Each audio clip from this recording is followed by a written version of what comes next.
त भर्खरै मात्र सर्वसाधारण लगानीकर्ताहरूमा आइपिओ निष्कासन गरेको अन्तिम company Mount Everest power development company लिमिटेडले सर्वसाधारण लगानीकर्ताहरूमा निष्कासन गरेको आइपिओ मिति बन्द भएसँगै लगानीकर्ताहरू अब आइपिओ बाँडफाँड कहिले हुन्छ भन्ने पर्खाइमा हुनुहुन्छ।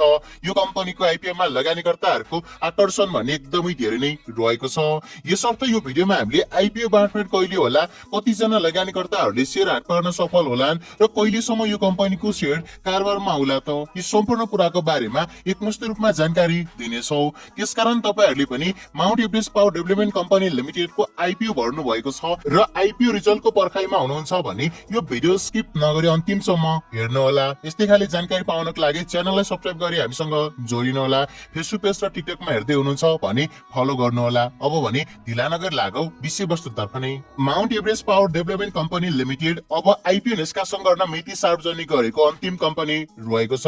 किनभने योभन्दा पछाडि आइपिओ निष्कासन गर्न अन्तिम चरणमै रहेको कम्पनी थियो बेनी हाइड्रो पावर, जुन कम्पनीले 2 महिनाभित्र सर्वसाधारण लगानीकर्ताहरूमा आइपिओ निष्कासन गर्न नसकेकोले फेरि पनि नेपाल हिटपत्र बोर्डमा अनुमति माग गर्दै अर्को पटक निवेदन पेश गर्नु परेको छ। अब केही समय पछाडि फेरि पुनः अनुमति पायो भने मात्र डाइरेक्ट सर्वसाधारण लगानीकर्ताहरूमा आइपिओ आउनेछ र अहिलेलाई अन्तिम कम्पनी यही कम्पनी नै रहेको छ। यो कम्पनीले पहिलो चरणमा आयोजना प्रभावित स्थानीय बासिन्दा र वैदेशिक रोजगारमा रहेका नेपाली नागरिकहरूमा आइपिओ निष्कासन गरी बाँडफाँड गरेर बाँकी रहेको शेयरमा केही प्रतिशत म्युचुअल फन्डलाई र केही प्रतिशत कम्पनीका कर्मचारीहरूलाई निष्कासन गरी अन्तिम चरणको आइपिओ सर्वसाधारण लगानीकर्ताहरूमा असार 3 गतेदेखि 8 गतेसम्म भर्न सक्ने व्यवस्था गर्दै आइपिओ निष्कासन गरेको थियो। कम्पनीले 14 करोड 27,60,000 रुपियाँ बराबरको 100 रुपियाँ अंकित मूल्यका दरले 14,27,600 गते आइपिओ सर्वसाधारण लगानीकर्ताहरूमा अन्तिम चरणमा निष्कासन गरेको थियो। जुन कम्पनीको आइपिओ भर्ने अन्तिम दिन असार 8 गतेसम्म कुल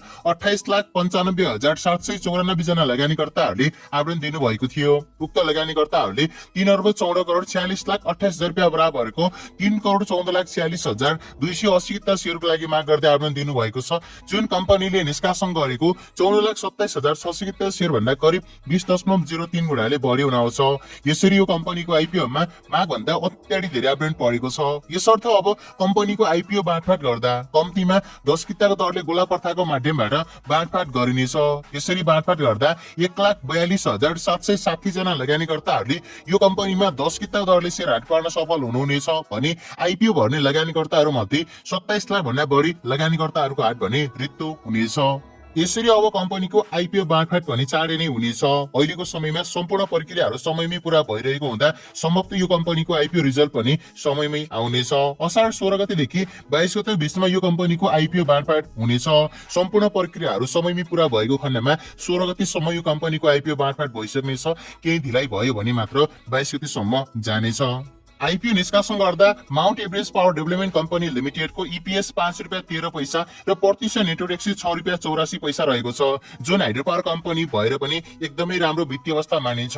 अब कम्पनीले 100 रुपियाँदेखि 300 रुपियाँसम्मको ओपनिङ रेन्ज पाउनेछ भने ओपनिङ प्राइस पनि यसैको बिचडी पाएर कारोबारमा आउनेछ र कारोबारमा आयो भने 1000 लगानी गर्ने लगानीकर्ताहरूले यो कम्पनीमा 6 देखि 10,000 सम्मको नाफाको आश गर्न सकिनेछ। अहिलेको समयमा कम्पनीहरूको शेयर एक हप्ता भित्रै लगानीकर्ताहरूको डिमेट एकाउन्टमा आउन थालेका छन्। यो इतिहासमै पहिलो पटक यस्तो हुँदैछ। यसर्थ यो कम्पनीको पनि असारको 16 देखि 22 गते बीचमा आइपिओ बाँडफाँड भयो भने असारको अन्तिमसम्मै लगानीकर्ताहरूको डिमेट एकाउन्टमा आउला भन्ने आश गर्न सकिन्छ र चाँडै नै कारोबारमा पनि आउनेछ। यो सँगै आजको भिडियो यति नै। अब भेटिनेछ अर्को नयाँ भिडियोमा।